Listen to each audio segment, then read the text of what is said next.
আসন নিয়ে পারবো না, শোনাতে হবে। যেটা চয়নদা বললেন সেই সূত্র ধরেই অপারেশন কার্গিলের সময়, সেই সময় মার্কিন প্রেসিডেন্ট ছিলেন বিল ক্লিন্টন।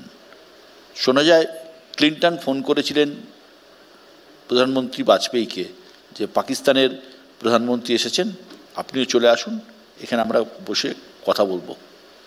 বাজপেয়ী নাকি বলেছিলেন যে ভারত তার নিজের দেশের আভ্যন্তরীণ বিষয় নিয়ে, দ্বিপাক্ষিক বিষয় নিয়ে অন্য কোনো তৃতীয় দেশের মধ্যস্থতা চায় না।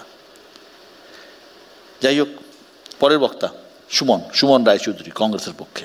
আজকের সঞ্চালক এবং নিউজ 18-এর এডিটর ইস্ট বিশ্ব মজুমদারকে প্রথমেই ধন্যবাদ জানাই আমন্ত্রণ জানানোর জন্যে। বেসিক্যালি আমার অত্যন্ত খুব কাছের এবং প্রিয় মানুষ, কিন্তু ব্যথিত করে তো প্রথমেই প্যানেলটা শুরু হওয়ার সঙ্গে সঙ্গে মূলত আগামী দিনের লড়াইটা যে নরেন্দ্র মোদী এবং মমতা বন্দ্যোপাধ্যায়ের মধ্যে হবে, সেই বায়ানারিটাও এখানে, যেখানে আমরা ভারত পাকিস্তান লড়াই নিয়ে আলোচনা করব এবং তার কি প্রভাব পড়বে বাংলার রাজনীতিতে, সেইটা নিয়ে আলোচনা হওয়া উচিত ছিল। কিন্তু বিশ্বদা স্বাভাবিকভাবেই কম্পালশন থেকে সেই বায়ানারিটা সেট করে দিলেন, অন্যান্য অনেক সংবাদ মাধ্যমের মতো। এই জায়গায় একটু দুঃখ পেলাম। দেখুন, প্রশ্ন হবে, প্রশ্ন থাকবে, রাহুল গান্ধী প্রশ্ন করবেন আর নরেন্দ্র মোদীকে উত্তর দিতে হবে। নরেন্দ্র মোদী বা ভারতবর্ষের প্রধানমন্ত্রীকে প্রশ্ন করা হলে সেটা যদি দেশ বিরোধিতা হয়, রাষ্ট্রদ্রোহিতা হয়, তাহলে আমরা রাষ্ট্রদ্রোহী। নরেন্দ্র মোদী সরকারকে প্রশ্ন করলে যদি রাহুল গান্ধী পাকিস্তানপন্থী হয়, তাহলে অন এয়ার বলছি আমরা পাকিস্তানপন্থী। আমরা প্রশ্ন করব জেট ফাইটারগুলো, কতগুলো জেট ফাইটারকে মেরে নামিয়েছে পাকিস্তান, সেই হিসাব দিতে হবে। জঙ্গিরা ধরা পড়ল না কেন, কি পদক্ষেপ ভারত সরকার নিতে চায়, সেই প্রশ্নের উত্তর দিতে হবে। এই সংকটপূর্ণ মুহূর্তে যেখানে সারা ভারতবর্ষ এবং ভারতবর্ষের সবকটা রাজনৈতিক দল সরকারের সঙ্গে একত্রিতভাবে কাঁধে কাঁধ মিলিয়ে পাশে দাঁড়িয়েছে, সেখানে কোনো ধরনের আপত্তি উজুর শোনা সম্ভব নয়।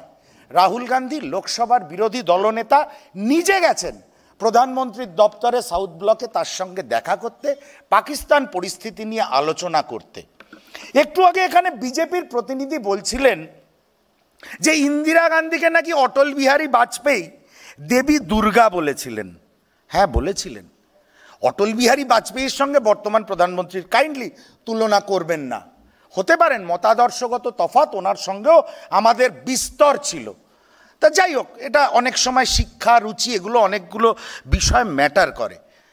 কারণ উনি দুর্গা বলার সাহস এবং দুর্গা বলার রুচি ওনার মধ্যে এই কারণেই উঠে এসছিল, কারণ সেই সময় বিরোধীরা সম্মান পেত।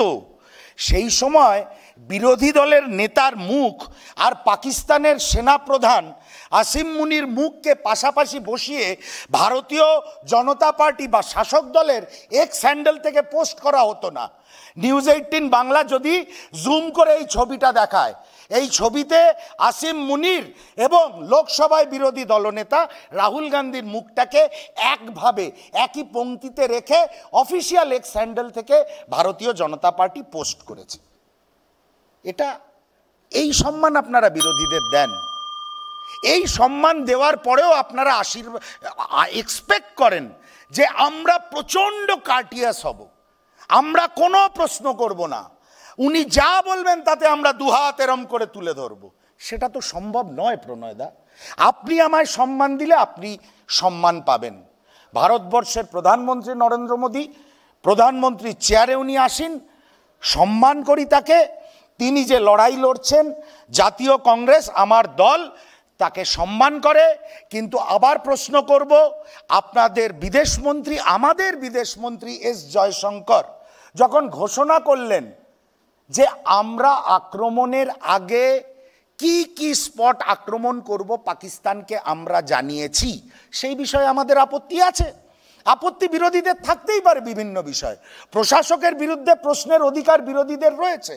সিঁদুর রক্তের সঙ্গে মিশে যাওয়ার পরেও সব কিছু নর্মাল কী করে থাকে আমি জানি না। ও মেটেরিয়া মেডিকাতেও এর কোনো ব্যাখ্যা নেই। এই ধরনের একটা অপারেশনের নামকে বিপণন সামগ্রী হিসাবে ব্যবহার যদি আপনারা না করেন সেটা মঙ্গলের হবে।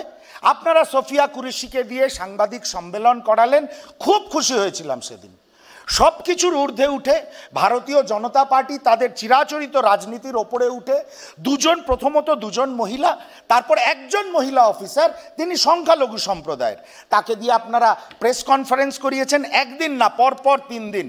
ভারতবর্ষের প্রতিটি গণতন্ত্রপ্রেমী ধর্মনিরপেক্ষ মানুষ খুশি হয়েছিল, সরকারকে সাধুবাদ জানিয়েছিল। তারপর তার মা বাবারা গিয়ে ফুল ছড়িয়েছেন মাননীয় প্রধানমন্ত্রীর র্যালিতে, কোনো অসুবিধা নেই, কিন্তু সেটাকে বিপণন হিসাবে ব্যবহার করবেন না। একটা কথা জাতীয় কংগ্রেসের একজন কর্মী হিসাবে আবারও বলছি, আগামী দিনেও বলবো, যে কোনো সংকটে জাতীয় কংগ্রেস রাষ্ট্রের সঙ্গে আছে, আগামী দিনে রাষ্ট্রের সঙ্গেও থাকবে, কিন্তু বিপণন করা যাবে না। সামনের ভোটকে মাথায় রেখে এটাকে বিপণন সামগ্রী হিসাবে ব্যবহার করা যাবে না। ঠিক যেরকমভাবে মার্কিন যুক্তরাষ্ট্র সফর কাটছাট করে বিরোধী দলনেতা রাহুল গান্ধী ফিরে এসে শ্রীনগর গেছিলেন, আমরা আশা করেছিলাম প্রধানমন্ত্রীও তার বিদেশ সফর কাটছাট করে এসে বিহারে নির্বাচনী প্রচার করতে না গিয়ে উনি জরুরি মিটিং করবেন, সর্বদলীয় মিটিংয়ে উপস্থিত থাকবেন, কোনোটাই উনি করেননি। এই জায়গায় সমালোচনা, ঐক্যের মধ্যে কোনো ফাটল নেই, কোনো বিভেদ নেই, আগামী দিনেও থাকবে না। ধন্যবাদ সুমনকে।